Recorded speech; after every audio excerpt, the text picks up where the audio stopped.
अस्सलाम वालेकुम दोस्तों, मैं आपका दोस्त हाफिज़ सदर आलम द इलेक्ट्रिशियन में आपका बहुत बहुत स्वागत है। दोस्तों, आज मैं बताऊंगा कि अगर आप इलेक्ट्रिशियन का इंटरव्यू देने के लिए जाते हैं तो आपसे इंटरव्यू का इलेक्ट्रिशियन जो लेता है वो आपसे क्या क्या सवाल करता है और क्या क्या चीज़ें आपको पता रहेगी तो आप इंटरव्यू पास कर लेंगे।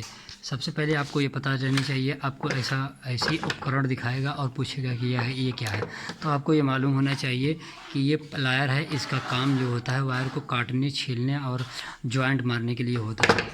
ये देखिए, ये दिखाकर पूछेगा कि ये क्या चीज़ें हैं और इसका काम क्या है। ये देखिए एमसीबी है दोस्तों। ये इसका काम ये होता है, ये हमारे उपकरणों को सेफ्टी देता है कि अगर अगर हमारे उपकरण में यानी पंखा, लाइट में हमारे घरों में ओवरलोड ज़्यादा लोड होता है या शॉर्ट सर्किट होता है तो ये ट्रिप हो जाएगी। इसका काम ये होता है कि ये हमें ओवरलोड और शॉर्ट सर्किट से बचाता है। सिंपल सा काम है, सिंपल सा जवाब ये है कि अगर ये दिखाए कि ये क्या है और इसका काम क्या है तो आप ये बता दीजिए ये मिनिएचर सर्किट ब्रेकर यानी एमसीबी है। इसका फुल फॉर्म होता है मिनिएचर सर्किट ब्रेकर। ये एमसीबी है और इसका काम ये होता है कि ये हमारे उपकरण को ओवरलोड और शॉर्ट सर्किट से बचाता है। और ये देखिए डीपी एमसीबी है। ये हमारे इसका उपयोग होता है लाइट को ऑन ऑफ करने के लिए।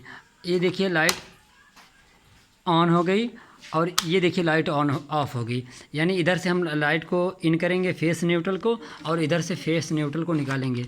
ये देखिए ऊपर 2 स्लॉट है और 2 स्लॉट नीचे भी है, तो 2 स्लॉट फेस न्यूट्रल नीचे लगाएंगे और फेस और न्यूट्रल को ऊपर निकालेंगे और इसको ऑन ऑफ करेंगे तो ये ऑन ऑफ हो जाएगा। ये देखिए ये भी दोनों एमसीबी है दोस्तों। और ये देखिए इस पे लिखा होगा C25 और C16। ये 25 एम्पियर की एक है, एक 16 एम्पियर का है। और सेम इसका भी काम है कि ओवरलोड और शॉर्ट सर्किट से बचाता है।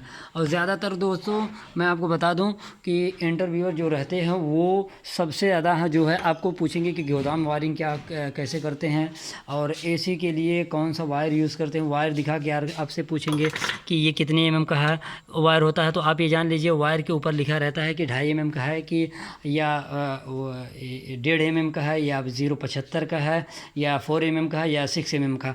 आप वायर कि गेज को देख करके समझ सकते हैं।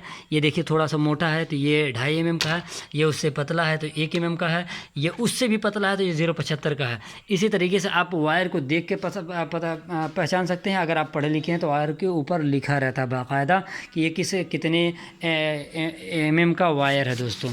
और ज़्यादातर दोस्तों एसी का कनेक्शन पूछते हैं, गोदाम वायरिंग पूछते हैं, 2 वे कनेक्शन पूछते हैं कि 2 वे कनेक्शन किस तरीके से किया जाएगा।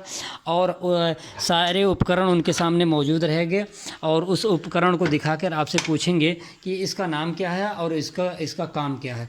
और इसी तरीके से स्विच मौजूद रहेगी तो उसको बताएंगे कि ये क्या है। इसको 1 वे स्विच बोलते हैं दोस्तों। ये सीलिंग डोज है दोस्तों। ये होल्डर है, ये एंगल होल्डर है, लटका हुआ होल्डर है। और ये टेप है, वायर टेप है। ये हैमर है दोस्तों। ये स्ट्रिप लाइट है। ये देखिए इंडिकेटर इसका नाम है दोस्तों। ये फेज टेस्टर है। और ये देखिए कम्बिनेशन प्लायर है। ये स्क्रू ड्राइवर है। ये हैक्सॉ ब्लेड है। हैक्सॉ का पूरा फ्रेम नहीं है, ये सिर्फ ब्लेड है। और ये देखिए बिट है और ये हैमर मशीन है। ये वायर छीनने के लिए वायर स्टीपर है। ये मेज़र टेप है। अगर इतनी चीज़ें जानकारी आपको रहेगी तो आपका इंटरव्यू आराम से पास कर लेंगे दोस्तों। आपसे गुजारिश है कि अगर आप बाहर जाना चाहते तो ये मेरी वीडियो देखकर ज़रूर जाएं आप। अगर ये वीडियो आप नहीं देखेंगे तो आप पछताएंगे दोस्तों। और जो चीज़ें आपको सीख के जाएंगे तो आप कारीगर में जाएंगे, अगर नहीं सीख के जाएंगे तो आप हेल्पर में जाएंगे।